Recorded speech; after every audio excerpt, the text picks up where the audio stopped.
you wanna go to a place?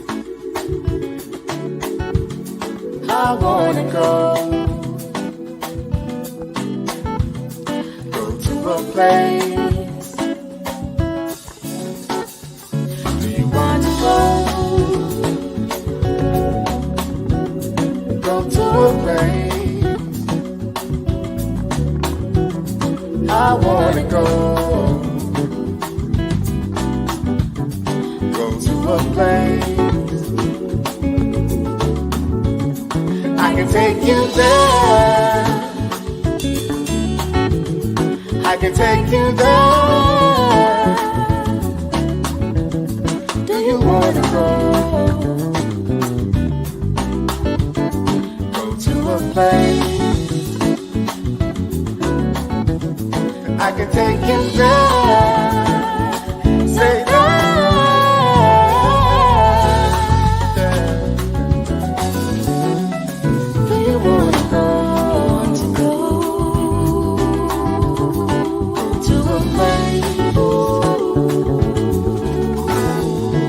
Search far and wide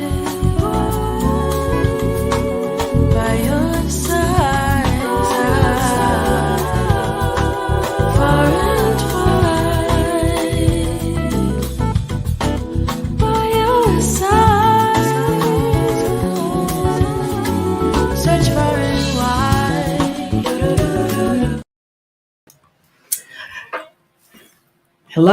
Hello, brothers and sisters, nieces and nephews. Welcome to Mosaic with TJ Randolph, where here I'm a beautiful work of art made of many broken pieces. Thank you for stopping by. I appreciate it. Let's see what we got. When we get into the announcements, you know I do. Shout out to my baby, my hardworking trucker man, and all the truckers traveling these highways and byways, bringing us our much needed goods and keeping the supply chain moving. Put in a 1 in the chat if I'm coming through loud and clear, and put a 2 in the chat if my jazz is too loud in the back. Shout out to my firstborn nephew, Ryan Smunk Adams. I'm so proud of that young man. He was my baby before I had a baby, truly. His song Now is on the intro. Shout out to my niece Pooh Lucky Marie, who put together the lovely intro that I absolutely just love. I love. Let's see, who do we have here in the chat with me today? Of course, the moderator extraordinaire, RM in the house. Thank you, babe. Appreciate you. M. Mills, hey, thank you so much for coming through. Eugene, I see you. Thank you. Mr. Allah, thank you so much for coming through. I appreciate it. Okay. Sis, red lipstick vibes. You know what? The show you did today, I'm going to tie it in. We was right here. Because I didn't know you was doing that. But we were right here. Okay. So I'm going to go ahead as I get into this monologue, or, I'm probably going to drop the link soon if anybody wants to join me, because this is a serious topic. And it's a serious topic for men and women. But as you know, since I've come to YouTube, I've been sharing my own personal experiences in hopes that if someone can identify with their own life experiences, to let them know they're not by themselves, to learn from the mistakes I made, to not find themselves in the same positions. Okay. And also to let them know what's possible, even if you've had some missteps. Okay? Because I'm going to tell you something. You don't get to be 55 years old and get through this life unscathed. Nobody does. Nobody does. And a lot of times when we go through things, we feel so embarrassed by it. Because first of all, we think we're smarter than that, and we're so smart. If we're so smart, how do we end up in such situations? That is why I'm sharing my personal experiences with you. But you know what? I think I feel a hot flash coming on, so I got to turn my ceiling fan on. Hold on just a minute.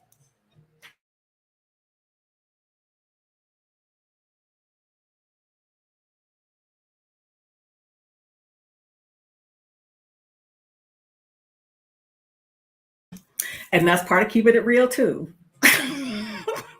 I'm just telling you, that's part of keeping it real. You understand me? The hot flashes are real. Okay, so here's the thing. The video I'm going to share with you is actually an old video. It is a video that me and my daughter did 18 months ago in October of 2021. And I must admit, I miss doing shows with my baby. Also, I call her my fruit. She is the fruit of my loins.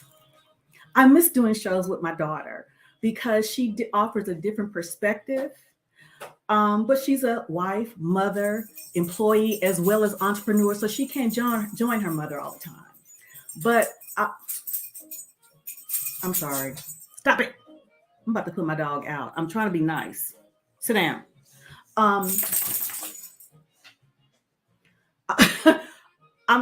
trying to, I want to offer this because this particular show, and some of you may have seen it before, and this may be new to some of you, but I want to share it because me and my husband watching, we happened to turn on the TV on Sunday, on Easter Sunday, and it was on the OWN network.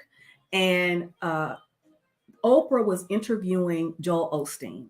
Now, people have their views on Joel Osteen, and I do as well. But there's something that he said during that interview that really made me think about my life as I looked over to Mr. Randolph in his recliner. He says, whatever is happening to you is happening for you. I'm going to say that again. Whatever is happening to you is happening for you. And when I thought about everything that has brought me to this point, professionally, personally, health-wise, as far as physical health and mental health, and the physical health, again, transitioning to this point in my life as a middle-aged woman, okay? It has happened for me to prepare me for a time such as this. Because the Bible says, I'm not a Bible scholar, but I know the Bible says that your ladder shall be greater. And I am here to tell you my ladder is greater. But I couldn't have seen that 6, 7 years down away. But I'm here to share with you. So this is going to be a serious topic. And what this is, like I said, this is a conversation that my daughter and I had October 2021. And I shared this with you about the relationship that I was in. Y'all have heard me allude to it about the man that put his hands on me. Well, we're talking about it from my perspective, but also from my daughter's perspective. And you're going to hear from her. So basically, I'm reviewing my own video. Okay, so let's go. And I'm gonna go ahead and drop the link as we go through this conversation, if anybody wants to join in to talk about if they can identify with this, whether it be personally, whether it be a friend or anything, because I'm gonna tell you, I was 50 years old when this happened to me. And I can be honest and say, one of the things I think that made me, I'm not gonna say hard, but pretty no nonsense for the most part, particularly as it came to men, because of my father's background, but also some of the things I saw my mother go through. And one of the things I saw her go through at one point was a very violent relationship, violent, to the point that you can't see it, but there's a scar on my arm, my right arm, that I got when I was 16 years old, trying to protect my mother from a man that was beating the crap out of her. Yeah. So that's one of the reasons that, I was some people may say I was dominant or, overbearing. But one of the things I think, because I saw what my mother went through, and I'm like, I'll be damned if it happens to me. But it did happen to me.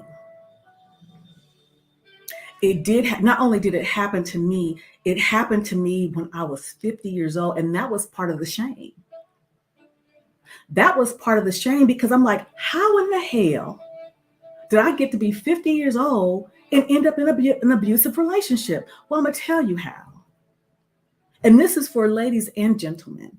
If you go through your life,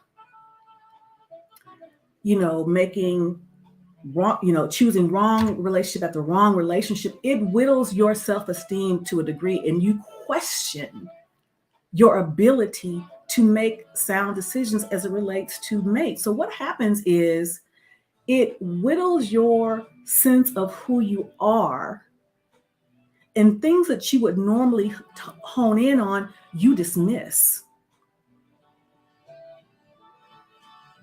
And that's what I did. So let's go ahead and get into it real quick. I'm going to share my screen. I'm going to share my screen. Uh-oh. Hold on a minute.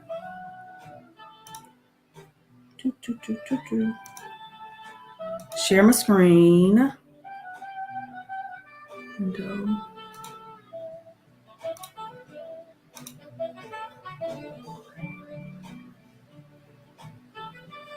Now, as I go in, I'm going to mute myself because I don't want to distort it.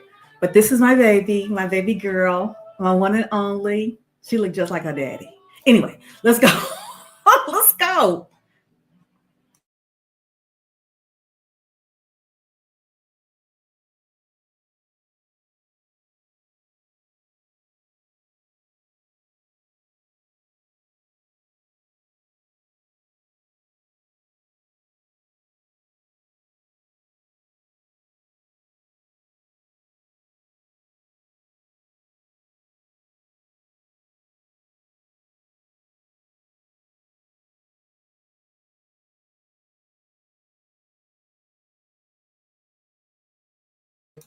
There was no sound. Okay, let me start over. Thank you for that. I appreciate it. Let me go back. Okay, let me go back. Now, as I start again, let me know if there's an echo, okay?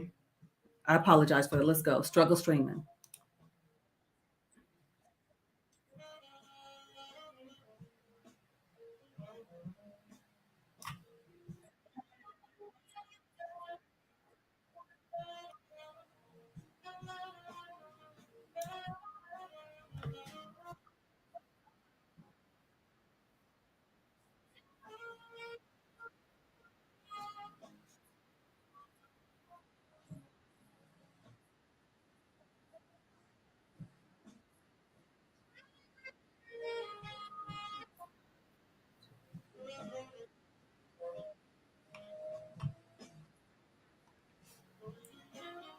What? Hold on a minute. Hold on a minute. Still no sound? Okay, hold on a minute. Lord Jesus. Hold on. Let me try it again. What in the world is going on?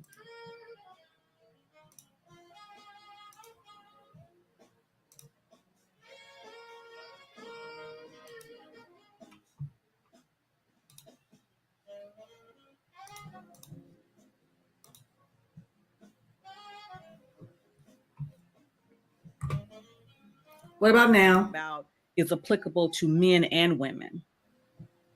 Okay. And the title of this discussion was initially the lies we tell ourselves. Mm-hmm. The lies we tell ourselves about. Can you hear it now? Yes. Okay, you hear it now. Great. Let's go. And how we justify staying in relationships that we know are not good for us. We justify it. So we're going to get into it right now. And I need you to get the likes up. Okay, Lucky said, oh. Lucky said, basically. Yes. She said to me, we talked the other day, she said, I was getting jealous. Other people were calling you auntie. You're my auntie. That's so funny. Okay, so here's the thing. We're about to talk about it. I've been putting this off for a couple of weeks. Oh, we're having that conversation. We're Okay. having that conversation. You see, I'm rubbing my hands. The peanut is about to get chewy. Okay. Oh my. Okay. How many of you have been in relationships or you met someone within that relationship? You knew maybe within the first couple of meetings, you shouldn't have been with them. You knew in the first couple of meetings, maybe on the first meeting, this ain't the girl or this ain't the guy for me. But you overlooked it like, maybe I'm reading too much into it. Mm. Maybe it's not that bad. Maybe I'm reading too much. How many of you have done that? Lord, me for sure. Anybody done that? Definitely when I was younger, for sure. How many of you, for us modern women or former modern women such as myself, know that you have a dominant personality largely because, again, like I talked about, you were either the oldest, raised by a single mom, you were a single mom yourself. Quit, I'm not rubbing my hands like Birdman.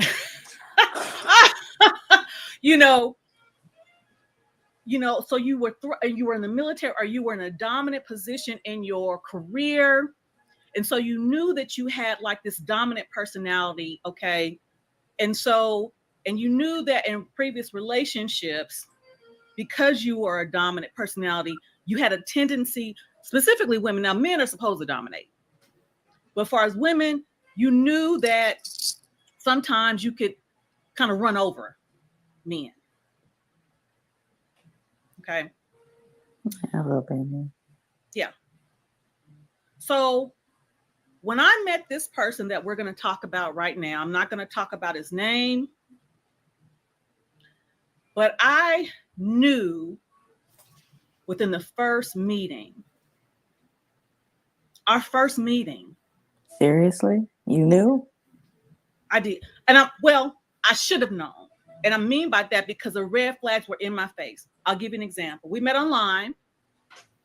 And the reason and it wasn't the same site that I met my husband on, but the reason why I went on this particular site, and I'll just be honest, it was Black People Meet. The reason why I went on this particular site because a friend and co-worker had just met her husband on there, and they had been together and they're still together. And I said, well, gosh, if she had a good result, maybe I will too. Mm-hmm. So I went on to the site, interacted, found this person. We exchanged, communications. We agreed to meet in public. We met at a public park, talking, walking, on the path, talking. It was a populated area. But this person was shall we say, a music enthusiast, and wanted to show me his sound system in his car. Now that should have been my first red flag because who gives a damn? We're in our 50s. No, actually, I hadn't turned 50 yet. I was 49. But who gives a damn about a sound system as a woman?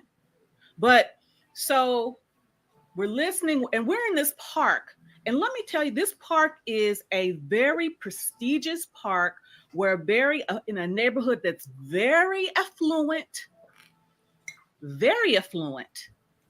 This person cranks up the sound so freaking loud to show me his sound system. And, I'm bougie.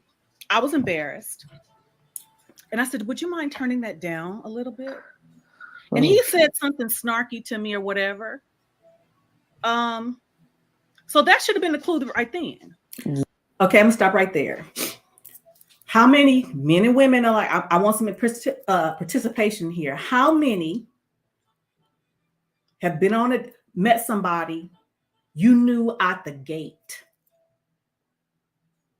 You knew at the gate that something that they showed you just wasn't jiving with your personality or wouldn't jive with your personality, but you kind of looked over it. He said, "Oh, well, maybe I'm being too bougie." Because that's what I was thinking at first. I'm just being too bougie because I am. Okay. Let's go. Yeah. It wasn't. It wasn't. I should have took off, and this was the first meeting. I should have took off in the opposite direction. I didn't. I didn't. So we continue to go out a couple of times. Decent enough, Again, I'm trying to be outside of my comfort zone because, like many of us ladies, I have my list of things that I was looking for. Okay. I have my list. So scrap the list, ladies.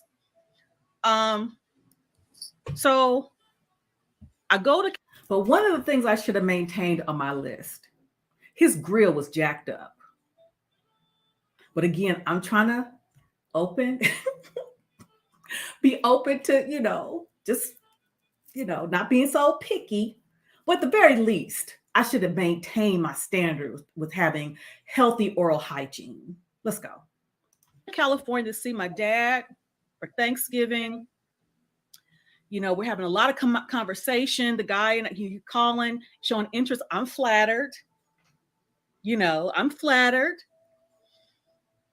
We're continuing to communicate. So when I get back home, we're dating, we're going out, but there's something about his demeanor. Let's stop right there.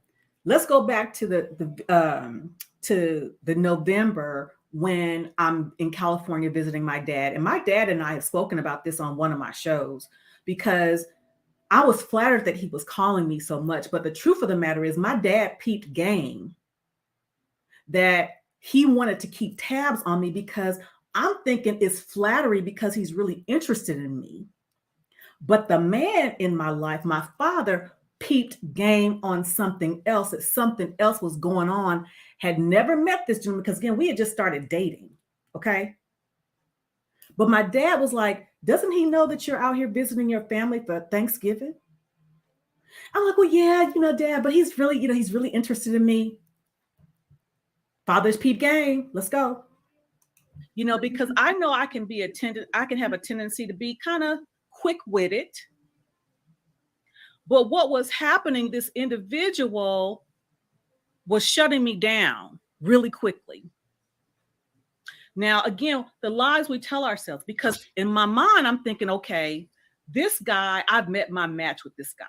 He's not going to let me just be snarky or, quick. So in my mind, I'm justifying that I have met my match. This is a guy that's not going to let me run over him because, again, I know what kind of personality I am. So this is how I'm justifying it. Red flags right up in my face, not paying attention to them. There's a particular, and I'm talking to one of my best friends, and she's not saying them, but she's paying attention to all this, your Auntie Tracy. And this time, one time in particular, we're going to church. Uh-oh. And this would have to be within a couple of months of us dating. Going to church.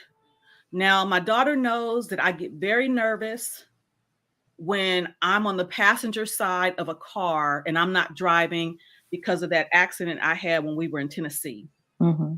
So it's a post-traumatic stress thing for me because, again, any sudden moves, it makes me really nervous because I had a really bad accident and I was on the passenger side when this happened. So anytime I'm in a car, I'm on the passenger, I get really nervous if there are any sudden moves, certain stops.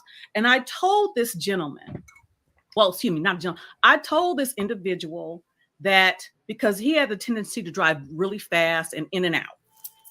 So I'm giving him directions about how to get to this church because he had never been there before. I already told him that I'm really nervous when he does these things, but he's continuing to do them anyway on the way to church. I'm frazzled. By the time we get to church, I am just nervous, but I am livid Okay. He comes around to open my door, but I get out anyway because I'm mad. I walk into the church. This individual in the church now, I don't know if I ever told you this. Danielle's looking pissed.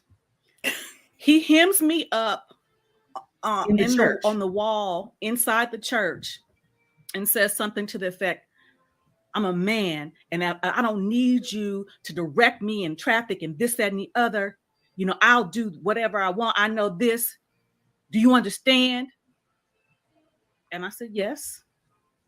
Now, can we go in church so I don't have to, and I don't have to deal with your fucking attitude?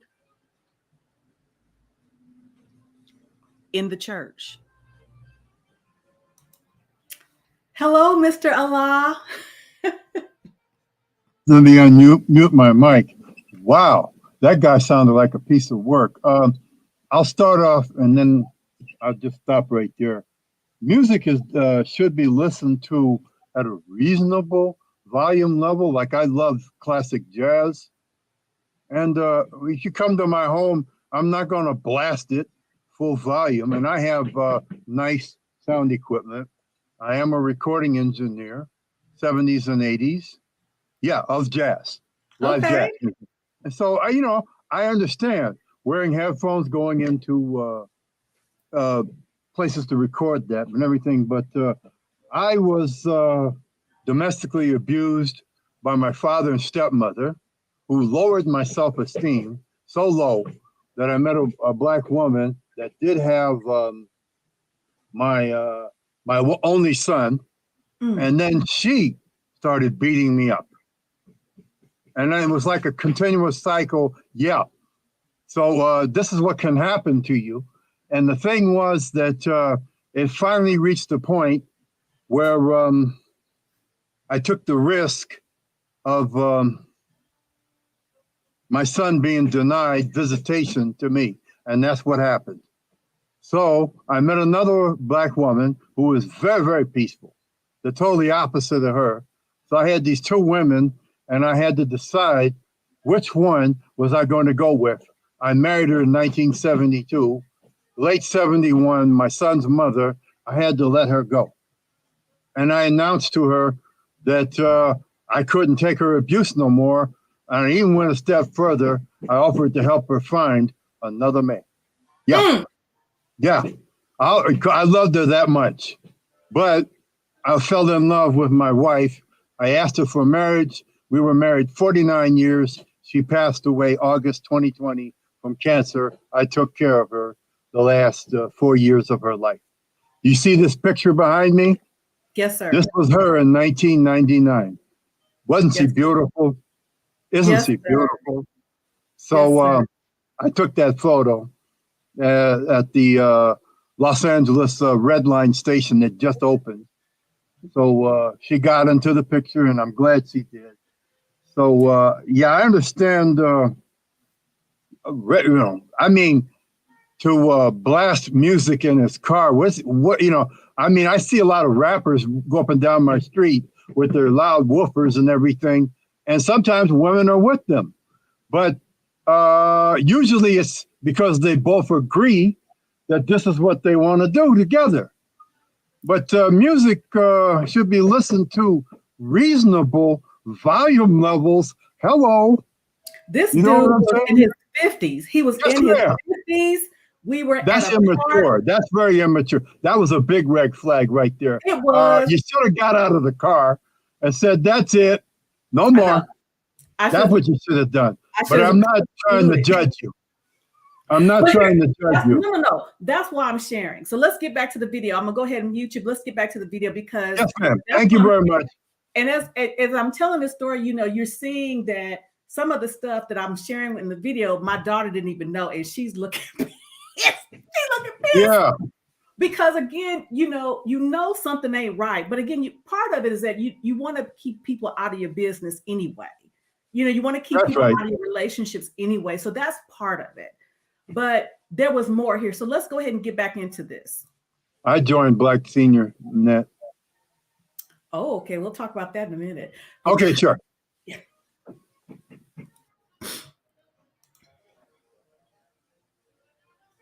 in the church.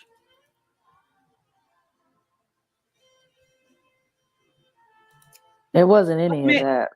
I can huh? already. I said it wasn't none of that. I ain't like him from the jump. We haven't even got I to the good part yet. Okay, so he says, what made me look over my spidey senses? Insecurity, loneliness. loneliness, and insecurity and brokenness that was not healed because it wasn't his swag, it He ain't wasn't have his none. gifts, it He ain't wasn't his have none. money. He ain't have none. He didn't have none of that. He was a broke, busted, disgusted, shoulda, coulda, Yes, woulda type ninja. yes. So Disgusted. it was loneliness. It was a wound that had not been healed. I was insecure because I had relationships that hadn't worked out and I was lonely. And let's be honest, I was desperate. Oh no, he But seriously had issues in Mills. Like oh, on site, I would have gone to jail. By it's the not grace even, of God, it I wasn't even didn't. his issues though. It was mine because even with the red flags, and I'm telling you this, men and women, I'm telling you from my story because I'm a woman, but this crap can happen to men too because we overlook stuff. So Yeah. I overlooked it. And she I wasn't listening justified it. to anyone because And we I wasn't all saw it. the first time. All of us. And I'm thinking, okay, this again, the justification is he's just not going to let me run over him. But it was So one of the things about that, so you heard me say I was lonely, I was insecure, wounds had not been healed.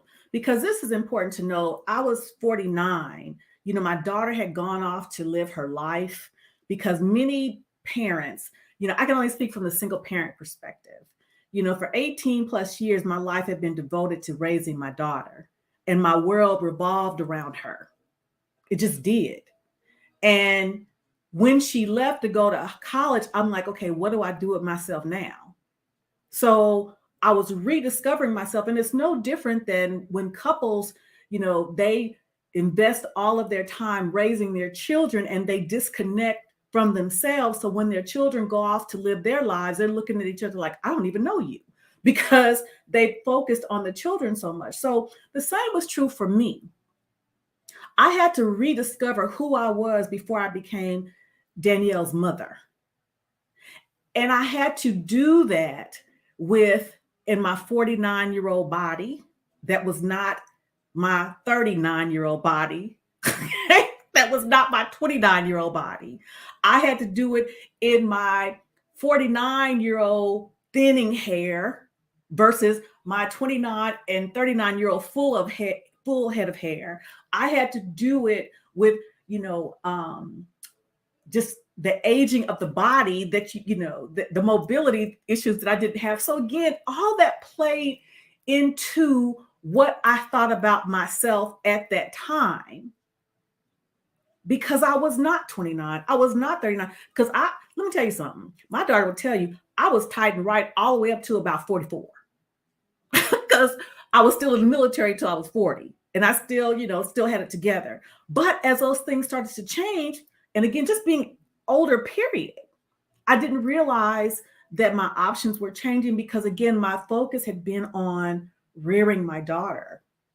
You understand me? So that was a vulnerability. But here's another thing. You can be so confident because people are really surprised to hear that I had, insecurities or self-esteem questions, because in my profession, I was a force to be reckoned with. So no one would have believed what I'm sharing, because again, when I stepped out into the boardroom, whatever, you would not have known, because I had it, that part I felt like I had control over, because I didn't have full control over what was going on in my personal life, or I did not take control of what was going on personally. So let's continue. it was about, it was so much more than that. But again, what we tell ourselves. So let's keep it moving, shall we? With all these red flags, it gets worse. He got sick. He was renting a room had roommates or whatever. So he had lost his job because he had gotten sick. And because I had a 3-bedroom home that I was renting, I said that, until get back on your feet, you can stay at my house and have, use one of the rooms at my house until you get on your feet. Do you see the disgust in my daughter's face? Do you see the disgust in my daughter's face? Let's go. That was a mistake. That must have been a mistake. I don't know what that means. A minute. So it was a mistake. So let's fast forward to Christmas of that year.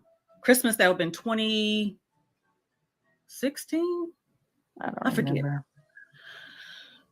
2016, I think. Yeah, 2016. So Christmas is at our house, or at my house, shall I say. Again, he hadn't seen his son for a while. So I wanted to be, encouraging and supportive. So I paid for his son to come for Christmas. I don't know if I told you that, Danielle. Probably did, but again, I was kind of separated from you at that point, so I don't remember a lot because I couldn't sign off on the foolishness. So I had paid for his son to come visit. Y'all hear this, right? So again, in my mind, I'm thinking, okay, I'm showing him how supportive I am of him. I know his son is important to him, and he's kind of feeling down because he's in between jobs. Let me do this for him. Yeah. For Christmas, again, because I've never been a woman to, turn my nose up at the working class or the average man. And again, I'm thinking I'm being supportive. I'm being this dutiful woman, and I'm doing these things. So I brought his son down, had a great time, or so I thought.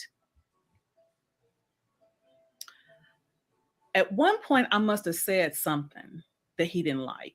I don't know. With the son? No, that person. Oh, him. Okay. Because his son wasn't feeling well. And so his son went to lay down in my room, the master, because, in the master room, because we were sleeping together in a relationship. But at any rate,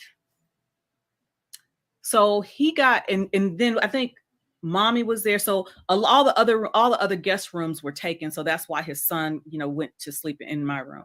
But at any rate, he does this to me. And he wants me to go into the room, but because his son is in there, we go into my closet. Because, my closet was big. And he basically reprimands me because I said something that made him look bad or something like that. I mean, he's up in my face like this. So,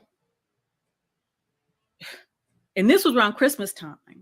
So I get it together, whatever.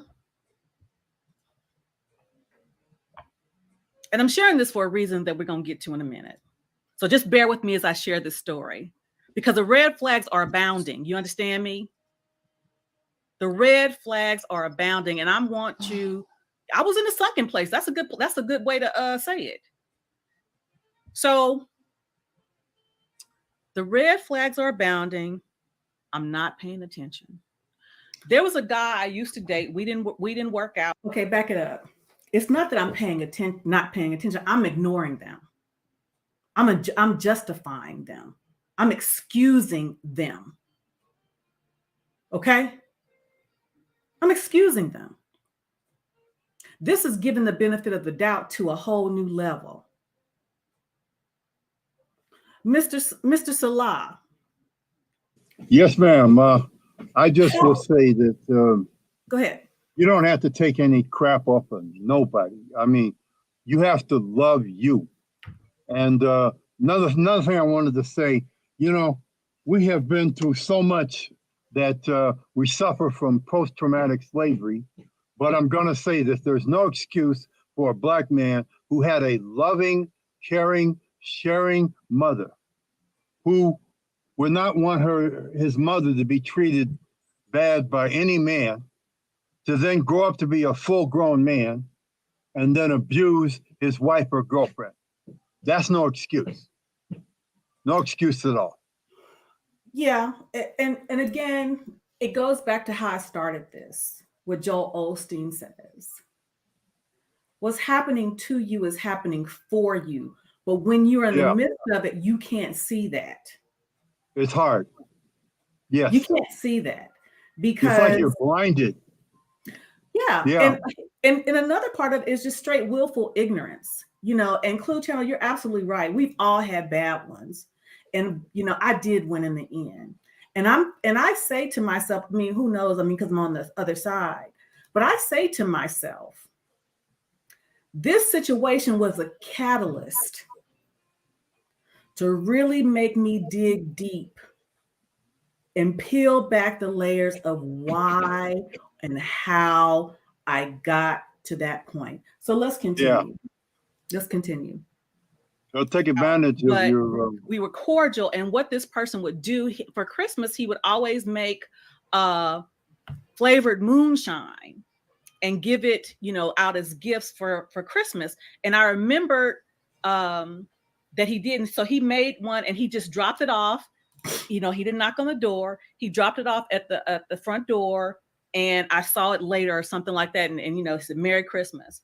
So when he saw that, he said, and he got really up in arms about it. Really up in arms, you know, I'm not going to have this, you know, I feel like he's threatening my family and this, that, and the other. And stupid me, again, how we justify it, ladies and gentlemen. Oh, he's so protective of me. He really cares about me. He is so protective of me. Do y'all see the disgust in my daughter's face? Do you see the disgust? And let's continue.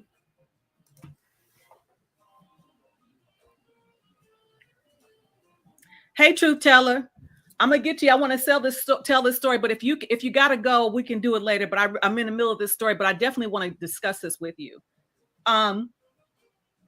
He's so protective of me. Okay, red flags, ladies, gentlemen. Fast forward. I want to work out. I want to get in shape. He's in good physical condition. You know, he was a personal trainer. So we go to the gym. He's trying to show me how to do these things. But I want to work, I'm doing cardio. So I'm doing the spin classes. And every so often I would see him peek his head in there while I was doing the spin classes, or walk in and I'm like, this, he really cares about me. He's really just, showing me attention, blah, blah, blah. Dumbass. That's how I'm rationalizing it. Then we get to the part I'm finished with my spin class. And then he shows me how to do the weights and stuff like that. Well, I didn't like, what he was doing or how he was talking to me. Well, I talk to my clients like this. I said, well, I'm not your client. And then he would just be more aggressive, more loud and boisterous. And I'm feeling like a kid because it's embarrassing to me. Wow. Okay, look, this is taking me back. I'm telling you, because Nicole, you're absolutely right.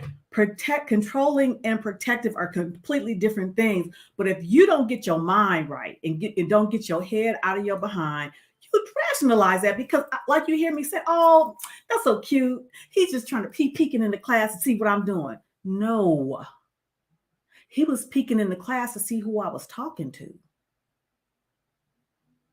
Yeah. And marking his territory. He was isolating me, and I didn't even recognize it. I didn't even recognize it.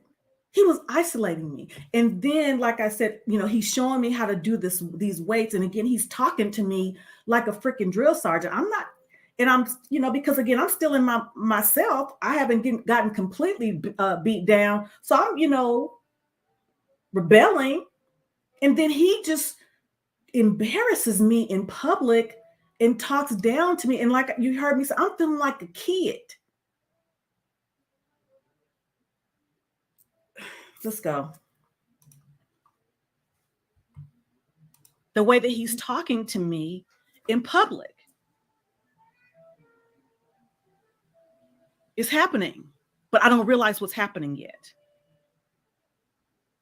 So fast forward, we're moving forward. This is around, my mom comes to visit.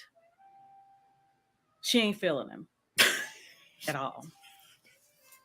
My nephew, who plays the saxophone, whose music you hear at the beginning of the broadcast, he ain't never met a stranger. He likes everybody. He ain't feeling him. Nobody ain't feeling him. I'm in a higher level executive position in the federal government. I'm going to work. My boss, who's a mentor to me, he calls me into his office and we're talking about my mid-year review. And he says, Terry, you're shrinking. And I said, thank you, sir. I'm trying to lose weight. I'm doing this. He said, Terry, that's not what I'm talking about. I said, what are you talking about? He said, there's a change in you. He says, you're not the confident, outgoing person, and I don't know, something is going on. And I said, I'm fine, sir. I'm fine. So what's happening is I'm showing something, but I didn't, people are seeing something in me that I didn't know that I was showing. Danielle, what did you see in me over this time? You weren't yourself in any way, and I was pissed. I'm like, who is this woman? What do you mean? You were weak. And I had never seen that before, and I was pissed. I'm like, who is the person who's replaced my mother? Who is this? Not even meek, like broken, hollow, quiet, sad person. Who is this? Who is this that don't bark back? Who is this that just takes it? I ain't never seen you just take it from nobody.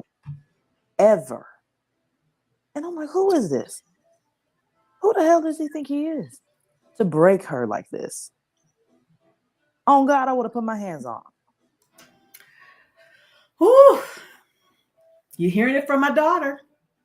Mr. Salim, what you got? Mr. Salah, what you got? With Supreme Minister John Muhammad, Mr. Elijah Muhammad's blood brother, he told me, like, there are a lot of black men that are just no good. Just like, unfortunately, on the other side. But my captain at the Pasadena Temple back in the 70s and 80s told me the method that pimps use to put women out on street corners and prostitute themselves. He said that they tear you down, and they use methods, I think, similar to what this man was using with you back in your past. And they employ these horrific methods of tearing down one's self-esteem.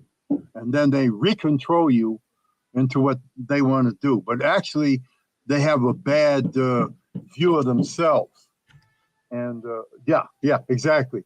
And here's the many thing. Men, unfortunately, come, like I told you, from loving, caring, and sharing mothers. And it's just no excuse. They would not want their mother to be treated like that at all, but yet they'll treat their wife like that. My wife, who I married, she divorced a man that tried to get her to sell her body to support his drug habit. And he was using methods like that. She had to flee from him for her life. When she met me, she said she could see auras. I'll close by saying this. And she said he had a red aura around his body. But when she saw me, she saw a gold or yellow aura around me. And I told her I loved her, and then I told her that I wanted to marry her, and I was sure of it. And it lasted for 49 years. So there it is. You can find your true love. And I think you have too. Oh Right, my right, God. right. The I right have. people. The right people have to get together. The right black man and the right black woman. So I'll close by saying that. And thank you for letting me on your show. Of Thank you very course. much. Anytime, sir. Anytime. All right. Okay. Thank you. Bye bye. And we'll talk about my joining those black single groups next time Yes, sir. Yes, sir. because I Okay. want to talk about that too. All right. Bye bye Bye-bye. now. Bye. Click me off. Okay.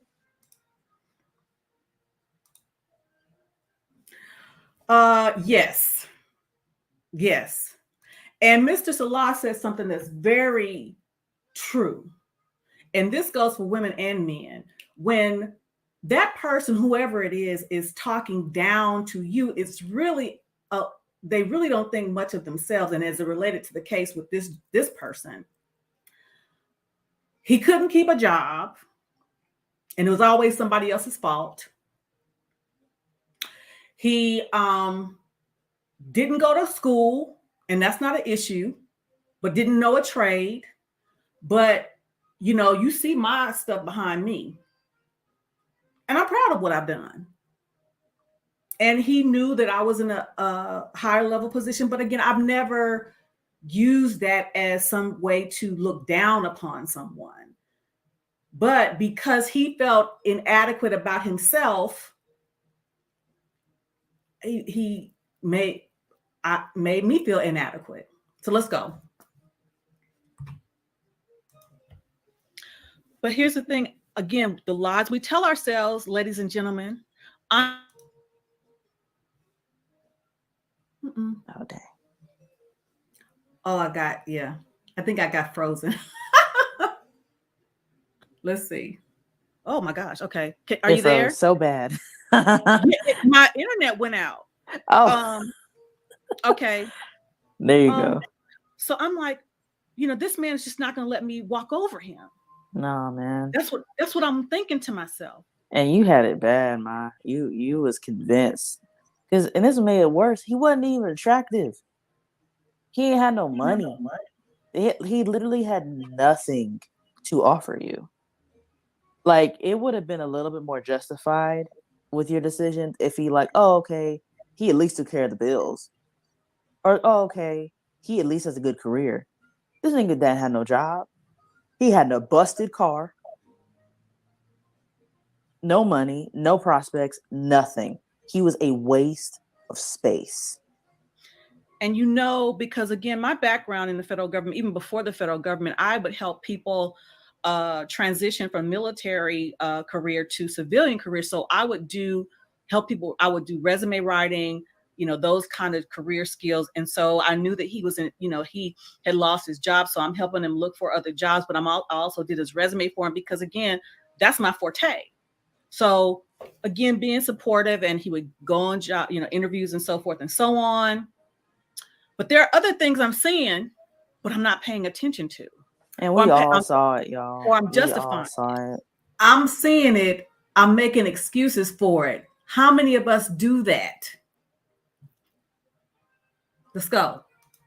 I'm justifying. And this is where, just so you know where we all stood, it got to the point that I just shut you out. And it's not that I shut you out with the sense that if you called me, I wasn't going to answer. But seeing you choose this level of pain was painful for me.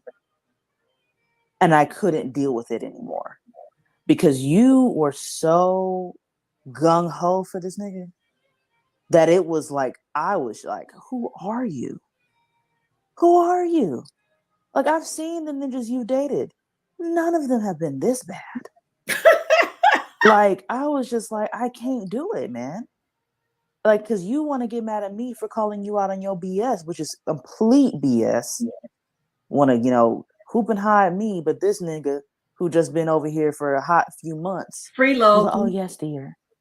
Oh, whatever you say, babe. Are you kidding me? That was the hardest time in my life dealing with you.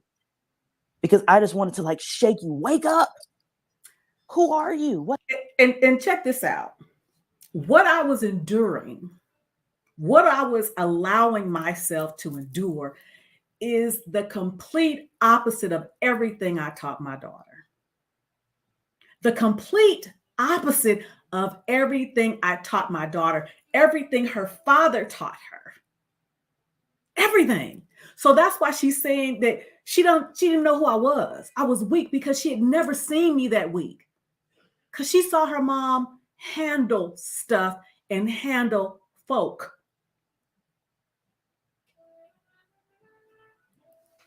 These are mind games that narcissists and very bad people use to control you.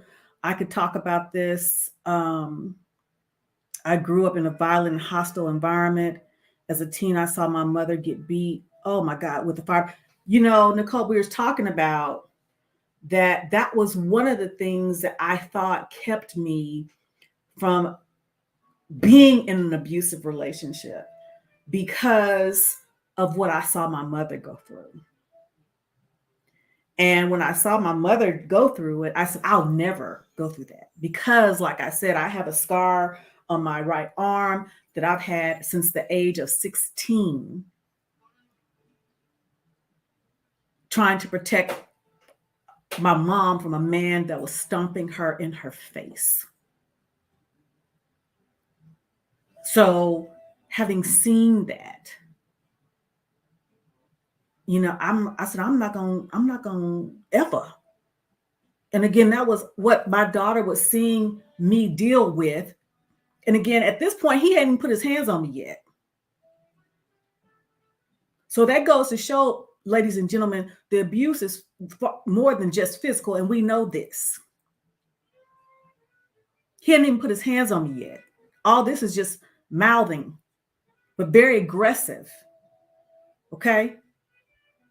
Because again, men too, long before a woman puts her hands on you, she doing some stuff with her mouth. Same thing with the man. Long before he puts his hands on you, he's whittling your self-worth down. And again, my daughter was, by her own admission, she was pissed. What happened to Terry Jones? Who are you? Like, and it's like that type of stuff where it was unbearable to be like, because, you know, you didn't say, but I had planned a surprise birthday for you that year because you had been through so much. And I'm like, you know, this is, you know, for y'all that don't know, I'm really good at surprising my mom with surprise parties. Like, I'm really good at it. She never sees it coming. So it was her 50th. And I was like, okay, let me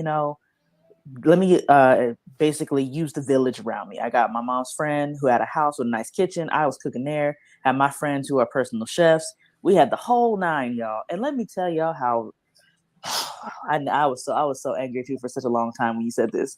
So again, I'm spending money I don't have. I'm in college, y'all. So every little dollar I got count. Like, you know, I even had my dad help me throw this thing. Like that's how much I was really putting in the effort.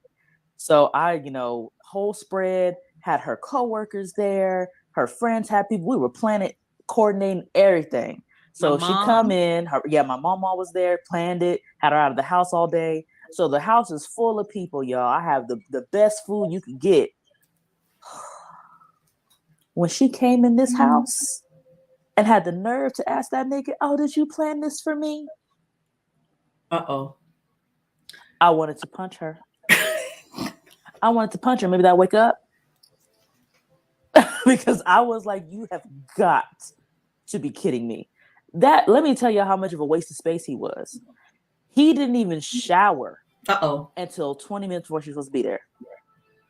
Now, mind you, we had been cooking all night the night before and finishing prep the day of. He did nothing. Nothing. But she was so sprung, she went to that guy and said, you must have planned this for me. Not me. Not the one who surprises her every few years. And let me stop right there. And it wasn't that I was sprung, because again, he really had nothing to be sprung about. But because I was at a place in my life that I wondered, you know, if I would have if I would be with someone and wanted to be with someone, that I accepted bull crap for the sake of being in a relationship. Never mind the fact that it was tearing me down. Because again, he had nothing for me to be sprung over. And again, I'm, thinking or hoping that maybe he did this surprise party because he had never done anything for me. So I'm thinking maybe that this is it, his way of showing me that he appreciates me because he is working with my daughter to give this surprise birthday party for me. And he had done nothing. So the lies we tell ourselves and the justifications we make for the bull crap we endure. I'm sharing this because I want someone to know, if you've been through this, you're not by yourself, but also to be keen enough to say, to not ignore the signs. The first sign, okay, maybe give it the benefit of the doubt. But by the third, no, 3 strikes, you're out. Let's go. RM is saying you may have just been simply tired of years of handling it all and unfortunately came across a predator. It's not my fault. It is, but it isn't. It's my fault that I allowed certain things, but it's his fault that he took advantage of it. Because again, my therapist, and I'm gonna get to it, my therapist said we teach people how to treat us. We do. Because interestingly enough, when it came to my professional life, you wasn't getting a pass. I was in your face. Figuratively speaking, of course. So you wasn't getting a pass when you, as a soldier or in a sense of, I'm going to deal with you accordingly. But in this instance, I was a doormat. I allowed myself to be a doormat, and he was a predator. But here's the thing. He would not have been able to prey on me if I would have stood on my square and really stood, like I said, the things I taught my daughter, if I had been living those things. He would have tried, because people are going to try you. People are going to try you. But it wouldn't have gone that far. Let's go. See here. Here's that ninja. And that's when I was like, yeah, I'm done. I was like, I can't do it, bro. I can't do it. I said that was the last straw for me. Because whatever he doing for her, it's got to be the best thing in the world for her to go to him first. That's when I knew I lost it. And I couldn't do it no more. It was like that was the final nail in the coffin for me, because I have a certain level of capacity I can do to watch others in pain. And when I'm at that capacity, I have to step out, because it starts to cripple me now, because I want better for you, but you don't think you deserve better because you settle for that. And who is sounding like the parent in this conversation? My daughter is sounding like the parent. And in many ways, that's how she felt. And Nicole, you're talking about, I used to think my mom just lost it or gave. And sometimes we do both. We do both because, again, in our heyday, man, there was nobody finer. I'm like joking, of course. But I knew what I could have. And I knew what I could not, all this. But again, as life happens,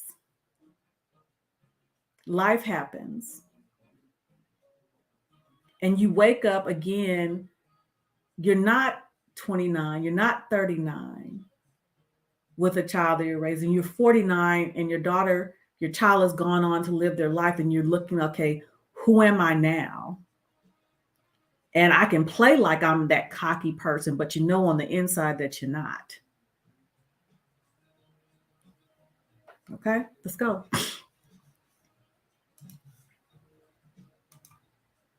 And here's the thing. He was giving me nothing.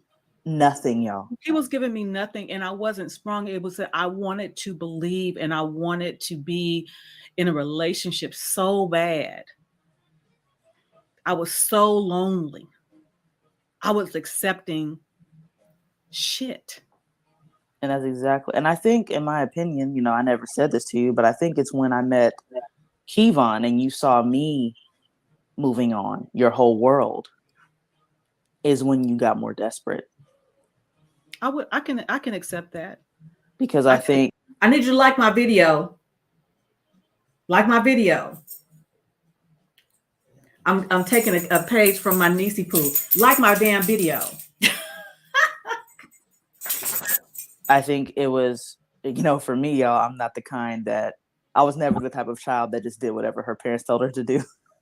Within reason, obviously if I was supposed to do my chores, I did my chores. But like, I was never someone that just because you didn't like a decision I made, I wasn't going to stop doing it.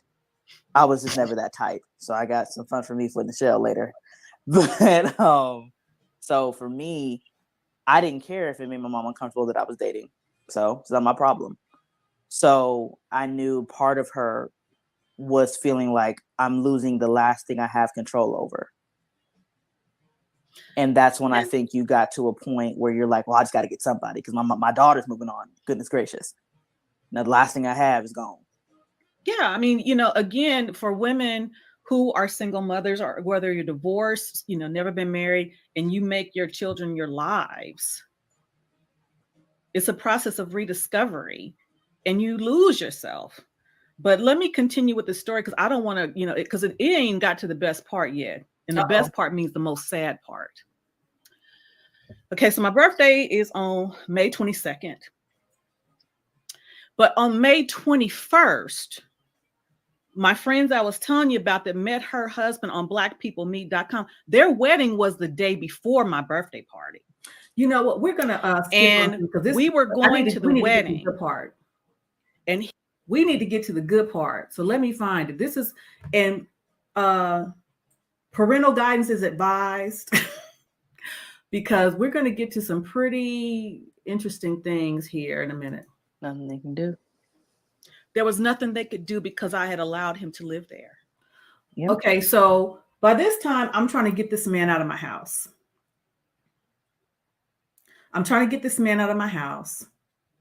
He won't leave.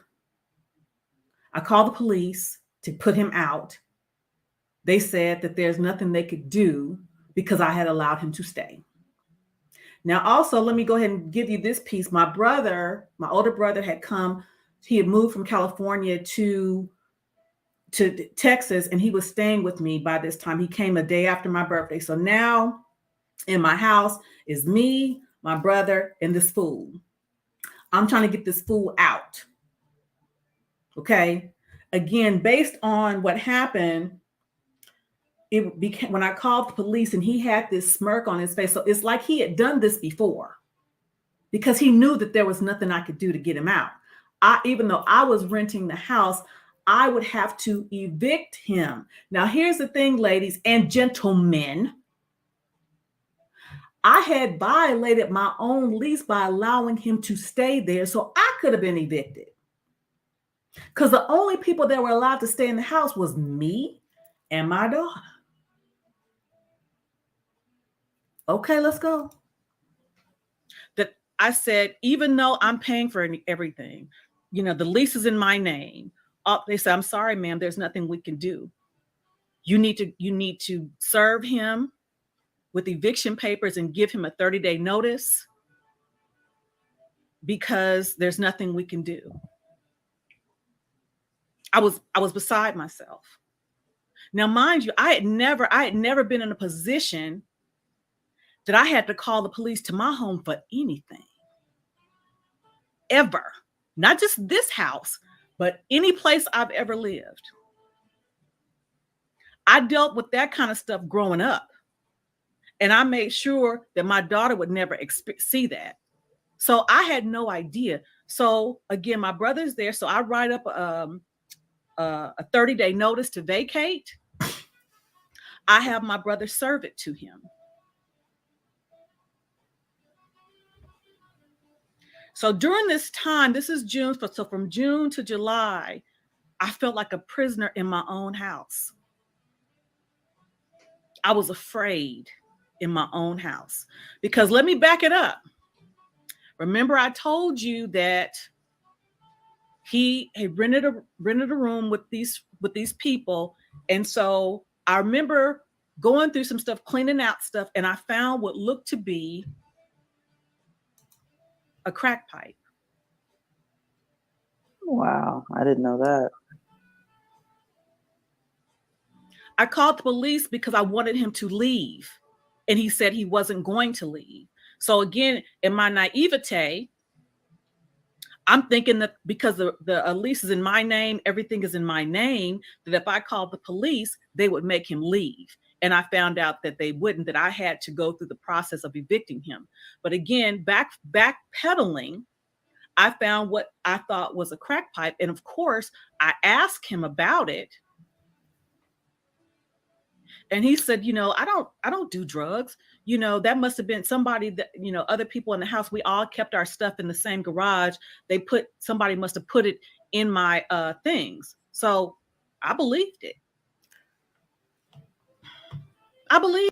Does anything, and it don't necessarily have to be a story like this, but we really, men and women, we choose to believe this stuff because we want to believe in them.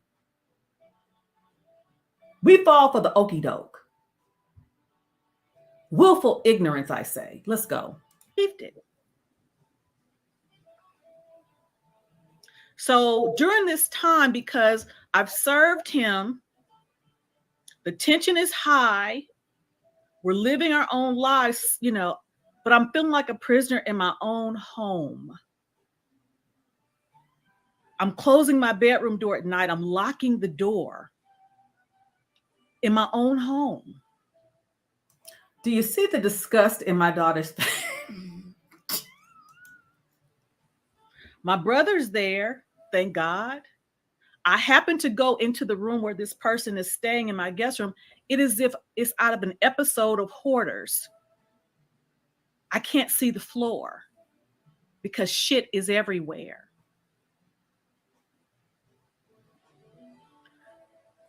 How did I get here? I'm asking myself. I got there because the signs were there from day one, and I chose to ignore them. Fast forward to July 16th, 1997. I meant 2017. This is on a Sunday. Not 1997, 2017. The 30 days is up. I mean, 2017. Sorry, you said 97. I was like, wait. Oh yeah, 2017. I'm sorry. The lease is, the 30 days is up. He had been moving stuff the night before, so most of it was gone. He comes to me that night before, accusing me of taking or discarding things that belonged to his parents that were both deceased. I told him I did not do that. Okay, stop right there. How many of us have been in situations where people start fights? Okay? They know ain't nothing wrong, but they want to get it going so they can blame you for the outcome. Let's go. I would never do that.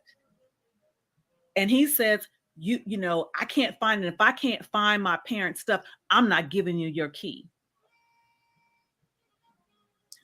I couldn't sleep the whole night. I was nervous. First thing that next morning, I go to the garage and I'm on a mission to find whatever he said that he couldn't find. And I found it. I told my brother, I said, here's what he's looking for. Tell him what he's looking. Because by this time, we're not even talking. Because again, every time he talks to me is very aggressive, very in my face, very like he's trying to provoke something. And this is, and I didn't share this part. He had called me out of my name several times before we got to this point. So I tell my brother, I said, here's the plan. If he's out, if he gets his stuff and leaves by 12 o'clock, I will, no problem. I said, but if he's not, because by this time he's behind closed doors too in the guest room. And I said, brother, at 12 o'clock, I'm going to knock on the door and ask him to get his stuff and leave. So 12 o'clock comes, I knock on the door. Are y'all on pins and needles? Let me look at some of the comments here real quick. Emil said, I went through that once, and it is their residence. You have to evict them or get an order of protection. Police told me that about my ex-husband. Nicole Emil said, I'm glad my brother was there. Your brother was there. I am too. And for those of you who haven't heard this story, you're going to really understand why I'm glad my brother was there. Nicole saying, that's why you cannot idealize a relationship. It's safety in being around or with your family if they are safe people. Yep, it's usually when they want you to do something. Yes, honey. Yes, honey. And see, by this time, he had started to isolate me from people because, see, I'm very social. And because I love to entertain, I would have, gatherings at my house with my friends, particularly around the holidays, particularly around the Christmas holiday. We would do ornament exchanges and stuff like that. I love to do that kind of stuff. But he had started to isolate me from my friends. They would want me to get together with them sometimes. Again, I don't go out a lot, but they would want me to get together for brunch or whatever. And he would basically not want me to go. And because I'm not trying to, start an argument or anything like that, and I'm trying to be submissive, I'm not going. But what's happening simultaneously, I'm being isolated from my friends and my family. Okay? I want y'all to pay attention to this because it happens often. Women too do this to men because why? They're insecure. They don't want you hanging out with your friends or your family. It's control. It's manipulation. Let's go.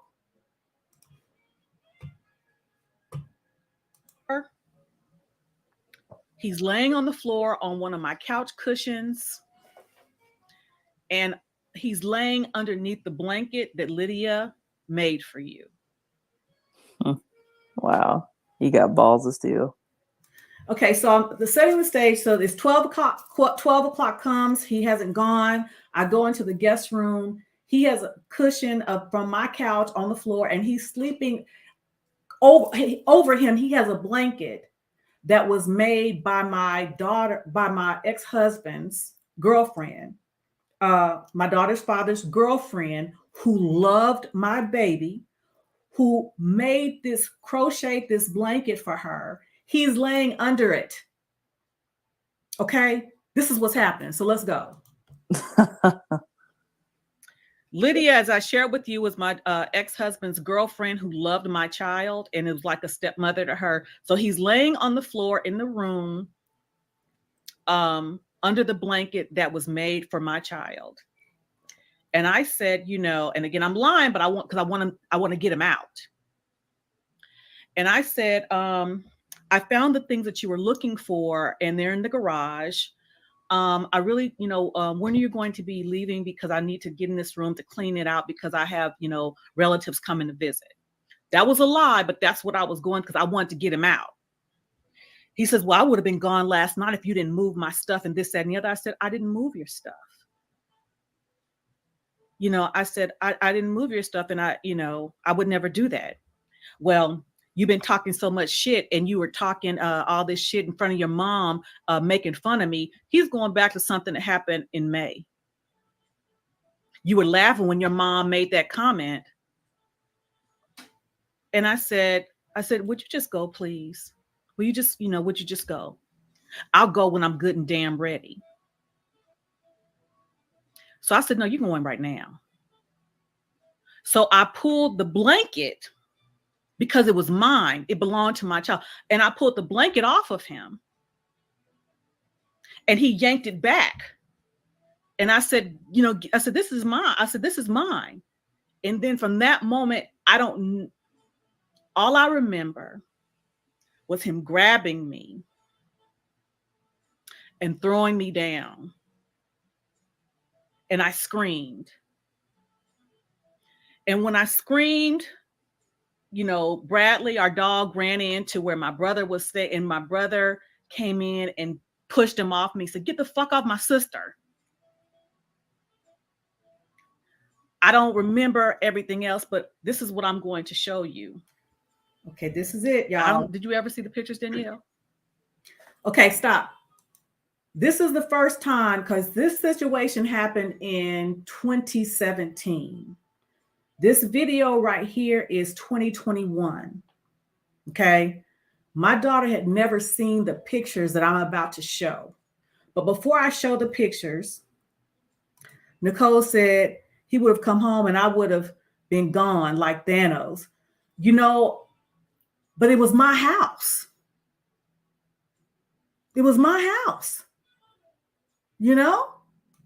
So these are the pictures my daughter about to see for the first time after this situation. I don't think so. The adrenaline was so serious. I didn't even realize I was hurt. I didn't even realize I was injured. And just so y'all know about this individual, I had moved out when he moved in, basically. So yes. I wasn't there, because this is how he was a weak man, because he never acted like that when I was around. Definitely not when my boyfriend at the time was around, my husband now.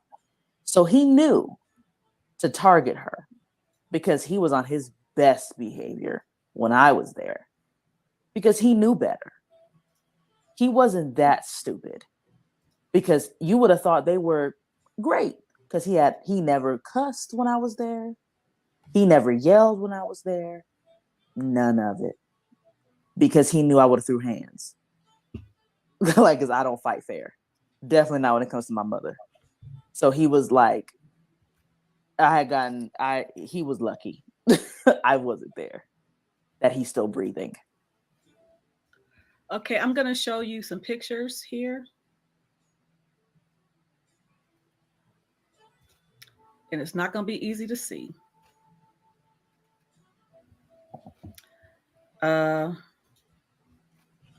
Here we go.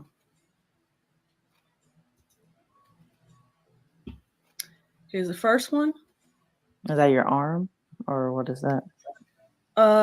That is my leg, my knee. Oh, your leg. Okay. He threw me against a glass entertainment center that was in that room, and I was cut. Let's go. Oh, I remember that. Yeah. This is my arm.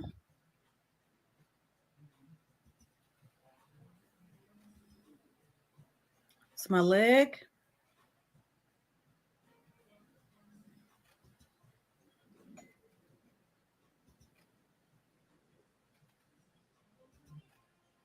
Underneath another arm. My knee.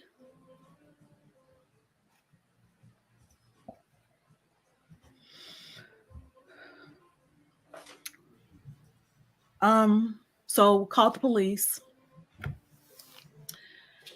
and the police got there, and my brother said, "You're going to jail, bruh." But the thing about it, he had called the police. He had called the police while he was, soon as things happened. But he said that when the police got there, my brother said, "You're going to jail because she's obviously injured." I'm going to get to the accountability, Mr. Truth Teller.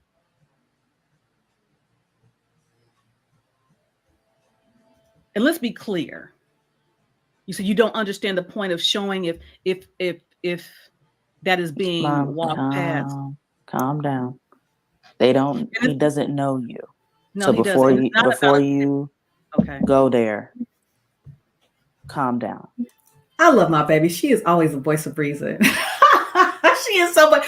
This is definitely like her dad, because her father is very, he's not overly emotional. My daughter is not overly emotional where her mama is. Okay, let me look at some comments. It's virtually impossible to get them out of your house once you let them in there. My brother and his army buddy was on standby in case he didn't leave. Okay, and again, that's another reason I'm glad, in a way, I'm glad he didn't act out in front of my daughter, because I wouldn't have wanted to put my daughter in that, I wouldn't want to put her in that, and that she could end up hurt or going to jail herself, or I wouldn't want to put my son-in-law in that. I wouldn't have wanted that for them. They never cut up when someone's there. Yeah, my mom's boyfriend moved away once. The majority of her kids were okay. But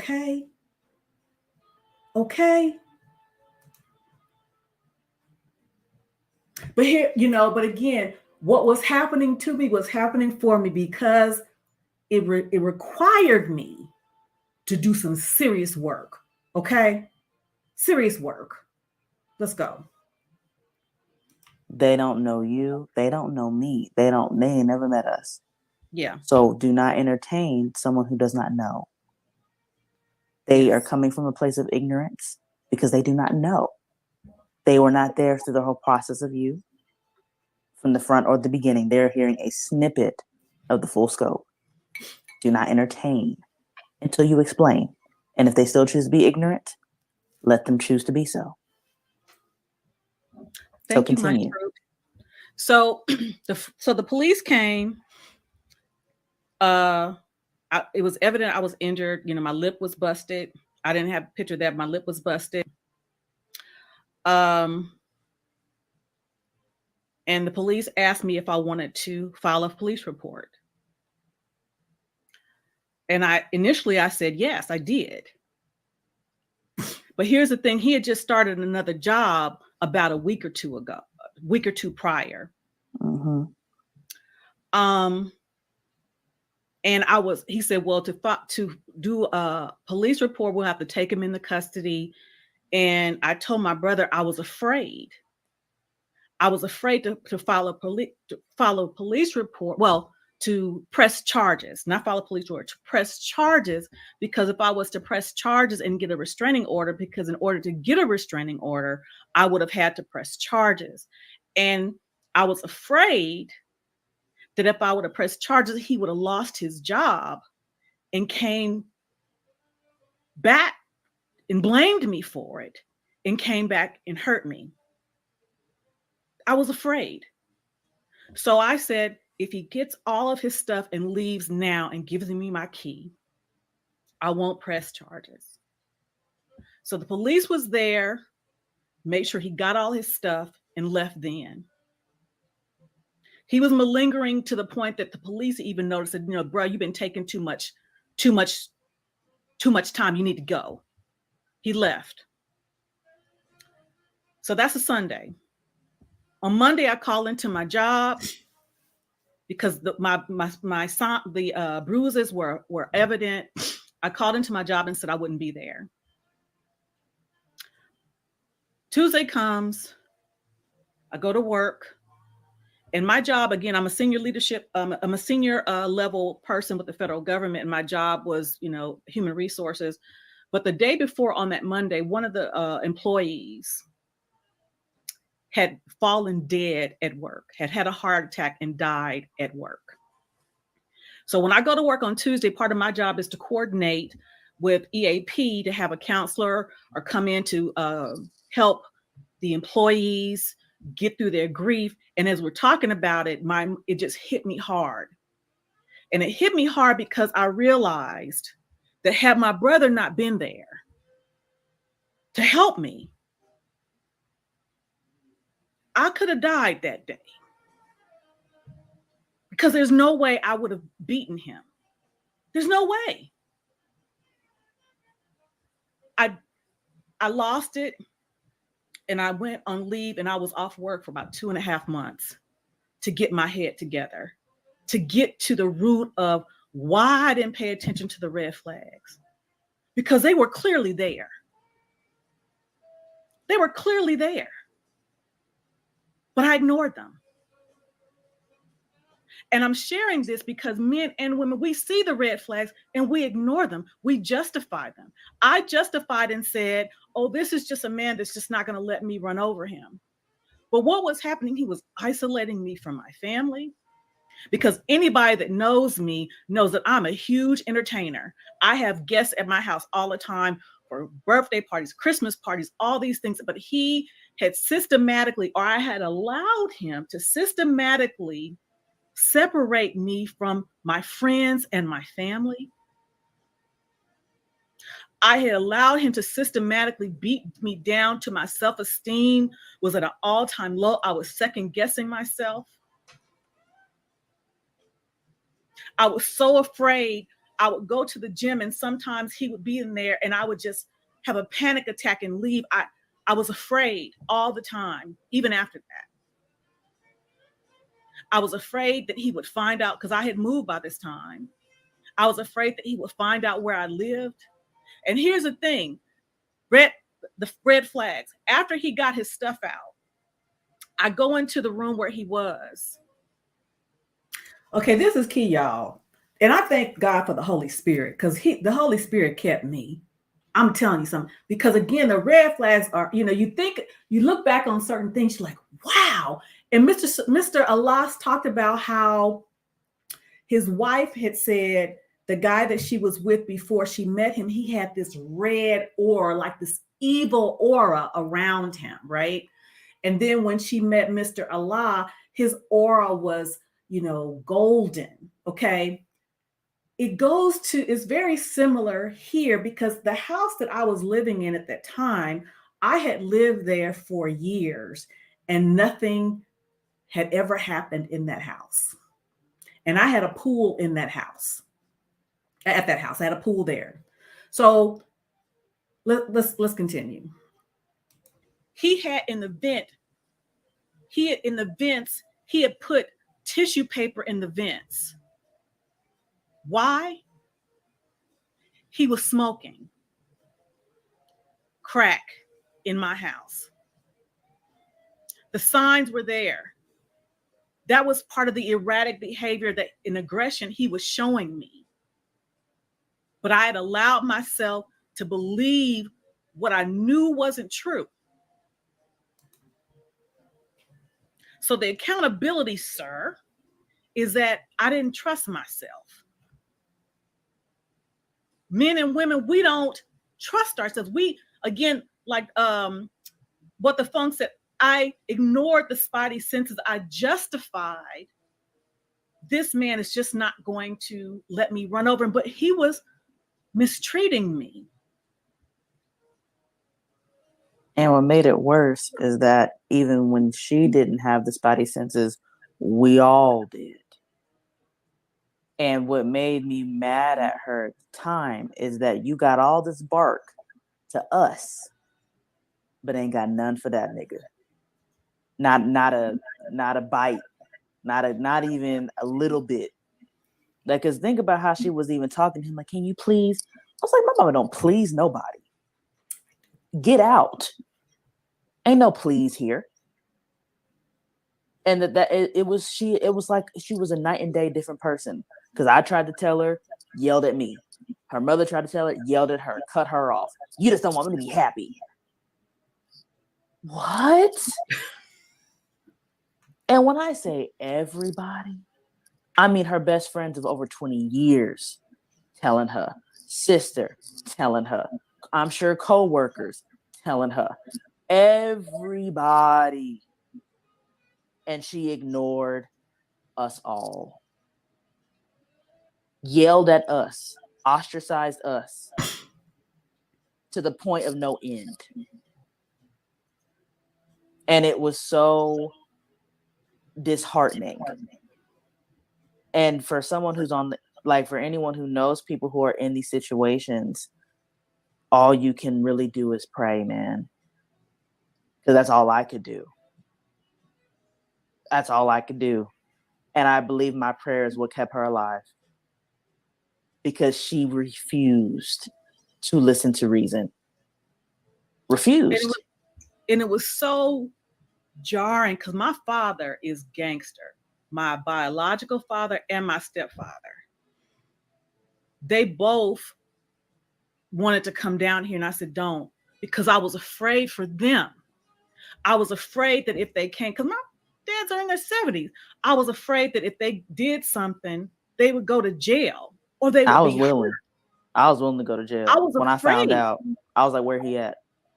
I was I gotta- afraid for my father. And again, to hear the anguish in my parents' voice, and I'm 50 years old, to feel such anguish and helplessness, to not be able to do anything to help your kid get out of something. So I'm sharing this because, again, it goes back to the title, the lies we tell ourselves, how we justify staying in things or getting into things that we know is not good for us. Because I shared with you how we met. That should have been, that's it. But I ignored it. Willful ignorance. And it could have cost me my life. It definitely cost me emotional scars because I still have that scar on my knee to this day and will probably always have it. So now, not only do I have a scar on my right arm from when I was 16 protecting my mother, I now have a scar on my knee, my right knee, trying to protect myself. Black Lexicon writes, this is a very brave, necessary testimonial video you are producing, Ms. Randolph. Women need this encouragement to be stronger, to come out and avoid these situations. And you know, they do. And men too, because there's some mean women. But I'm talking about from my own personal experience. And I'm going to tell you something. When I met Mr. Randolph, by the time I met Mr. Randolph, I was still going to that gym and I would run into him and I would break out into panic attacks and I had to leave. And I tell you what, and I had already started the process of therapy, okay, before I met Mr. Randolph, because I was off of work for a little over 2 months because I was nervous all the time. I was down on myself because I'm like, again, how did I get to 50 years old to find myself in an abusive relationship? So I had to start completely over in my healing process to peel back the layers of the person I had allowed myself to become. And that went back to, like I said, and like my daughter said, my life had been about her. So I wasn't in tune with me anymore. I didn't even know the things that I liked. My mom reminded me after my daughter grew up that I used to write poetry, all the things. So it was like I was in a standstill and not knowing who I was anymore as an individual, because it had been tied to being Danielle's mom. It had been tied to being, Captain Jones. It had been tied to being, executive. It had been tied to these roles. I didn't know who Terry was anymore. And because of that, I was vulnerable to this situation. So even though I had gone through the process of healing and peeling back the layers, by the time I met Mr. Randolph, it kind of goes back to the PTSD thing that I talk about from the car accident, that when I'm on the passenger side, if someone makes a certain move, it still makes me nervous. Even to this day, if I see someone that resembles that person, I have to talk myself through it, because there is a it's a feeling that comes over me, again, like PTSD. It does. You know, I have to talk myself through it. So I'm sharing this, you know, ladies and gentlemen, to encourage you when your first impression, when the first body senses go off, pay attention to them. Don't justify them. Don't rationalize them. And this is very important because, again, particularly when you're first starting to get to know someone, there's no time invested. There's no time invested, like, because one of the things I would rationalize to myself, I said, well, you know, you know, I might lose out on this guy who could be great for me. But again, instead of thinking, if he's great for me, that will show itself too. And there's no time invested. I can walk the other direction.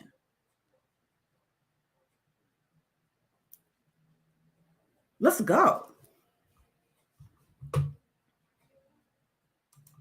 But the emotional scars were far reaching. And I had to really do a deep dive. And I went into some very intense therapy. Like I said, I was off work for like 2 months to try to get my head right, to find out why do I keep finding these broken people? Well, I was finding broken people because I was broken. That's just the bottom line. I was broken. So I'm sharing this with you, ladies and gentlemen. Pay attention to the signs, pay attention to your spidey senses, but also when your loved ones say something to you, it's because they can see something you can't. Because it's one Even thing if it was just, go ahead. like I said, it's one thing if it's just one family member, because I understand there are some people in your life who do just not want you to be happy. So I'm not saying that you have to listen to that every single person, but pay attention if it's everyone.